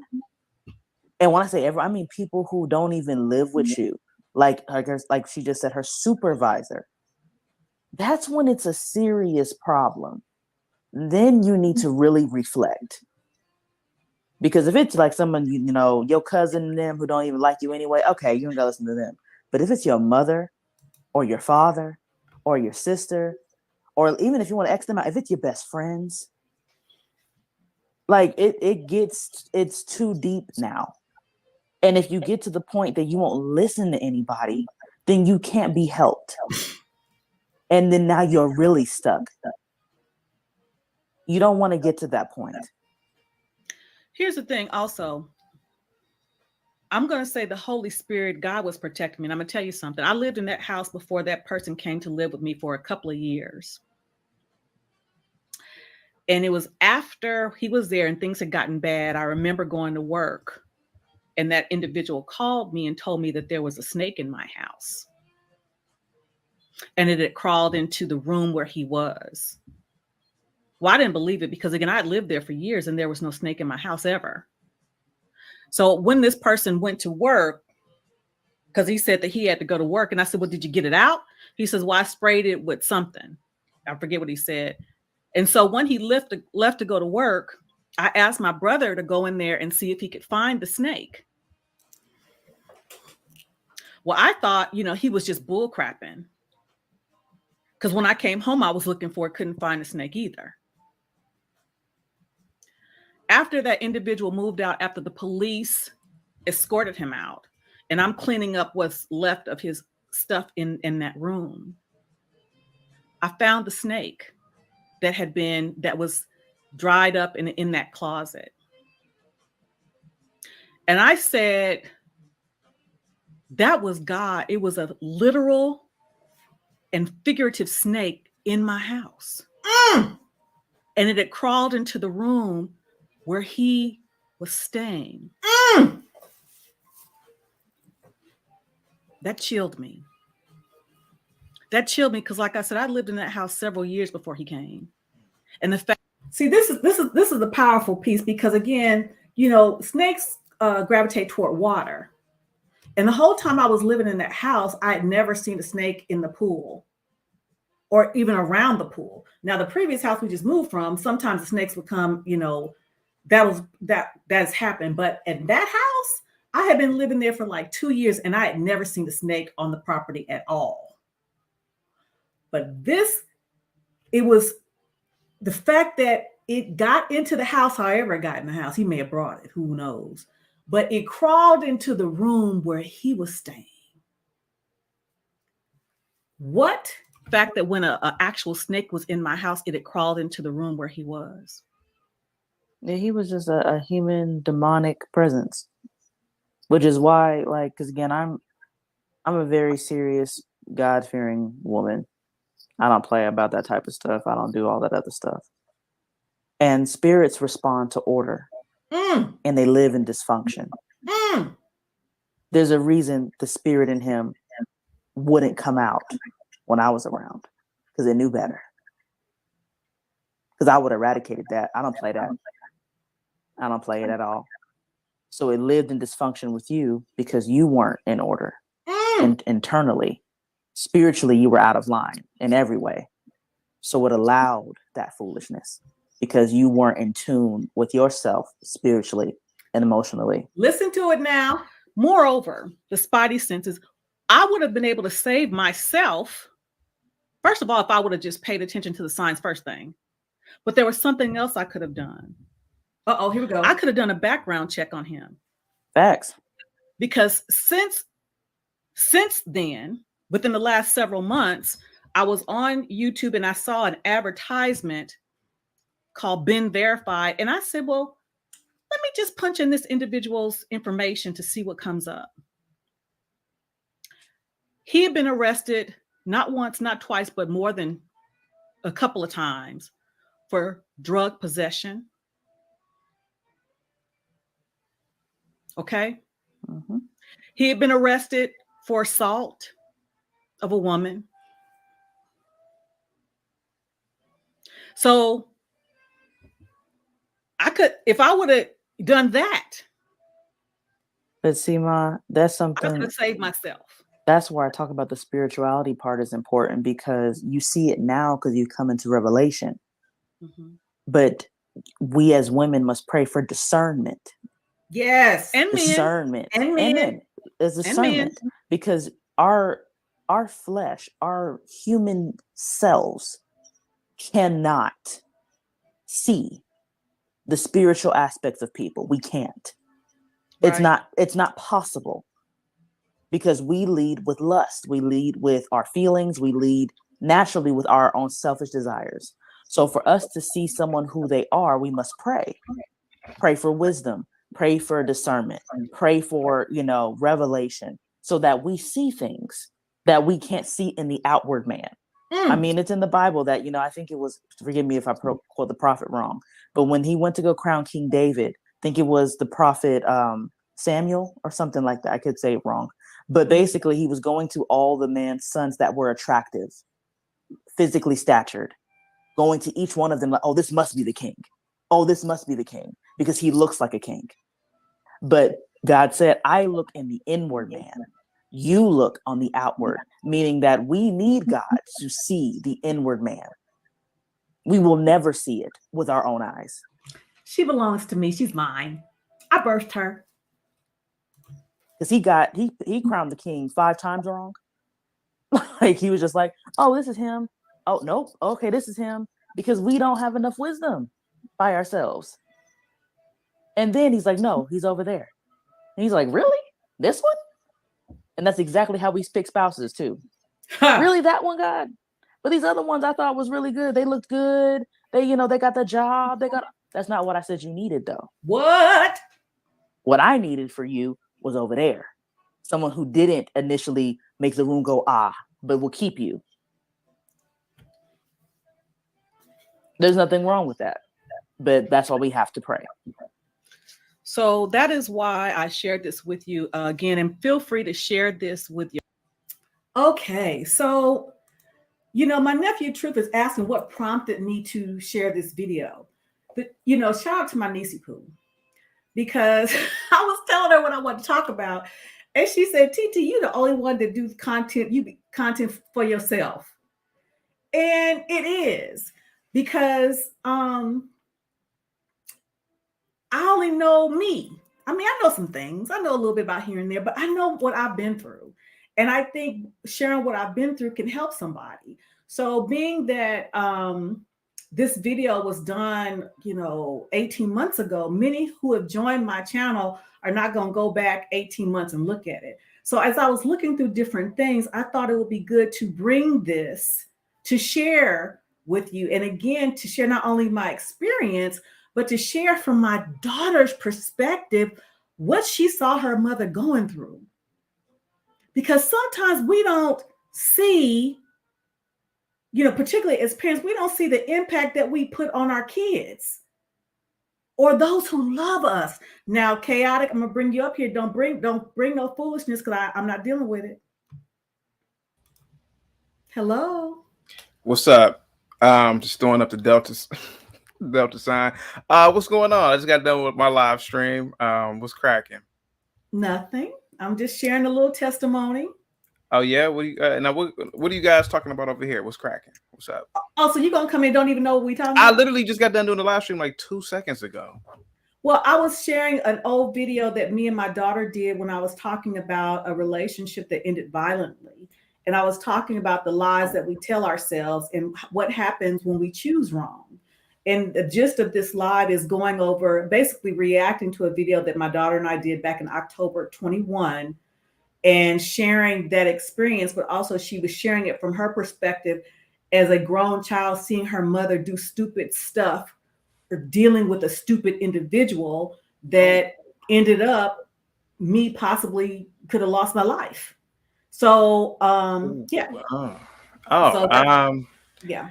I don't know if I'm the guy for this conversation. I never went through these things, never experienced anyone who did. So, in the interest of me respecting the conversation and I'm not, I just came over to say what's up and just clown around for a minute, but I didn't know that this was more of a serious. Okay. Yes, it's maybe, it's pretty serious. But it was good to see you, TJ. Sorry about that. That's okay. But I will. Never mind. What? Don't say nothing stupid. I feel like a lot of times it's unspoken, but a lot of men are abused in relationships too. I was attacked many a time in high school and college by women, but then again, maybe I deserved it. But nothing to that extent, though. No. Well, and a guest who was on earlier, he said the same thing, that he was, regrettably, his upbringing was very abusive in certain instances, and because of that, I think he said he met a woman. I think he married her, and they had a child together. That she was very abusive to him. Yeah. So it definitely happens. And again, I remember my husband talking about when he was in college, because he was a football player. My baby was fun. Anyway. And he was talking about one time he was in a relationship and he wanted to end it. And the woman said, no, you're going to end it when I'm ready to end it. And she took out a knife on him. What? Oh. And you said your husband played football at, what was it, Bethune-Cookman College? No. You trying to be funny. I didn't play football, so I shouldn't even be joking. No.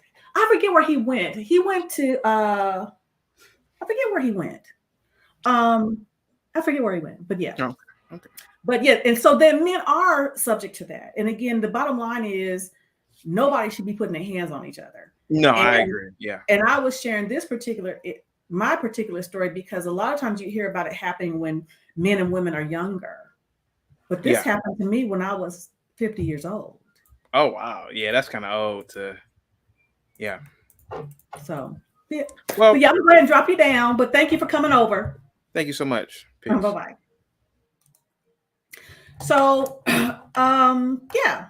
So, and after that, I've been a marksman, but I hadn't shot a weapon in about 10 years, maybe 10, 15 years. But after that, I went and got me a personal protective device.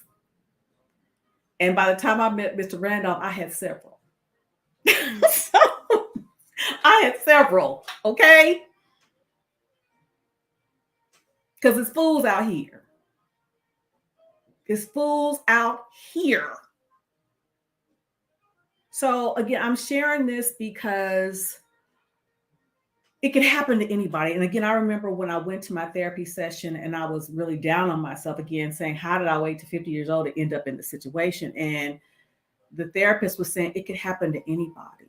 And I thought that I had really, was able, even though I had my insecurities, everybody has their insecurities, but I thought I would be able to pick that out to, not succumb to that, largely based on what I saw my mom endure. But now I have an understanding, because before the man put his hands on my mom, it was things like that happened before. And I'm gonna tell you something else. This is just something. I have a friend. I remember we were colleagues. I have a friend, and I'm gonna wrap this up because I got to get going. She lived in the house.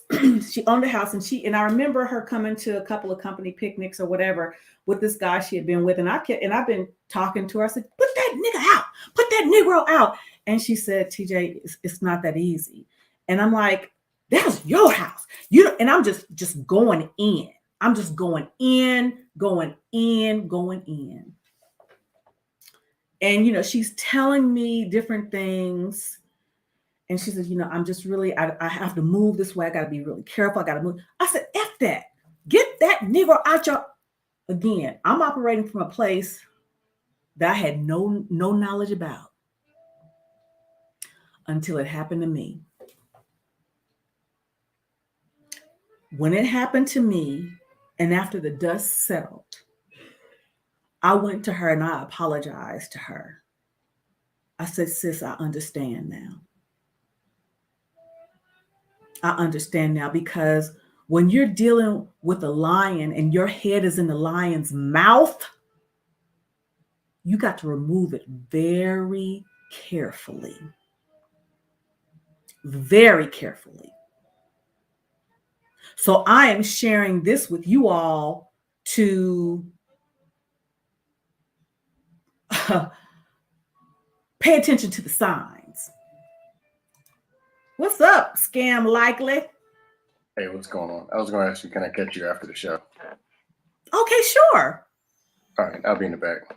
Okay. Cool. So you got to remove your head very, very carefully. So share this video if you think it could benefit someone. Because I'm so glad, again, what was happening to me was happening for me, because here I am now. I have never, ever been happier. I have the love of my lifetime that I never thought I would meet, because I got to tell you, after that situation, I was like, I'm out. I'm done. I'm not even going to risk it. I'm not even going to risk it. But I did. And here's Mr. Randolph, don't let me, he ain't no pushover at all. At all. But the way he loves me, the way he handles me. And it goes to show, I remember going back to that post-traumatic stress thing with the driving. Mr. Randolph drives for a living. So I remember we were driving someplace and I had shared with him, and this goes to show the difference in people. I had shared with him the same thing about how I get nervous if I'm on the passenger side, blah, blah, blah. And when it happened one time, and I was holding on to the rail, I was really nervous. And I reminded him, I never had to remind him not one time again. Because he cared about how things made me feel. He wanted me to feel safe in his presence. He wanted me to feel protected. He wanted me to feel valued. He wanted me to feel reassured. That's the difference. Yeah, we have our disagreements. He's never called me out of my name. He's never talked down to me. He's firm. He's authoritative, but loving. So again, what is happening to you is happening for you. And you ask yourself, what is the lesson to be learned from this? And I have no problem sharing my story because, see, by sharing it, somebody else can be saved. A man can be saved to walk away from some crazy female. A woman can be saved to walk away from some crazy male who's telling you what you ain't. Tearing you down because they think so little of themselves, and they're going to make sure that you under their feet.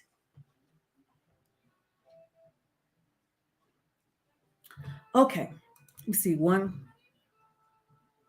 Okay, I think it may be even worse nowadays. So please don't be very much so. Vet these people. Do a background check. Men and women. Do a background check. And here, I'm going to tell you something. If they got a problem with you doing a background check, red flag. Red flag. Take your time. Take your time. All right, like my video. Thank you, nephew. Appreciate it. Like my video. Shout out to everybody that came through, and I hope you gleaned some things from it. Again, what prompted this video? Like I said, I was going through some of my old videos and thought, what can I share that may be relevant? And I'm going to go back and look at some other videos that me and my daughter did, and some other videos again, because she talked about what she was looking for in a man, and you'll hear it from her. So that's what we're doing. Nothing. That's all right. That's all right. Thank you so much. So again, y'all know how I ended. I always end with my firstborn nephew, Ryan Spunk Adams, and his song Sunshine and Rain. Go follow him on Instagram under I Am Spunk.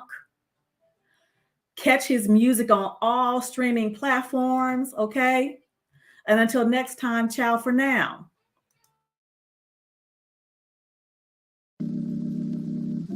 Said I got a story to tell. You don't hear me. Said I got a story about a girl. Yeah.